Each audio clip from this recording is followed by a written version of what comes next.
TV monitor actually பிரிண்டரில் inkjet printer colour printer இருக்குது பாருங்க. பிரிண்டர் கன் மாதிரி இருக்குது பாருங்க. வால்வ் ரேடியோன்றாங்கல்ல 3 வால்வ் இருக்குது பாருங்கள். வால்வ் இதாங்க வால்வு. Thermodynamic emission 2 ஒயருங்க.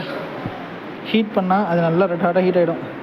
அதுக்கப்புறம் வெயிட் பண்ணணும். அதுக்கப்புறம் சின்ன சிக்னல் போயிடுச்சுன்னா அந்த சிக்னலில் வந்து இந்த ஹீட் ஆனதுலேருந்து ஃப்ளோ ஆகுங்க எலக்ட்ரான்ஸு. அதை வந்து 2 பாயிண்ட் வந்து டியூன் பண்ணும், அதை ஆம்ப்ளிஃபை பண்ணும். இது தாங்க வால்வு.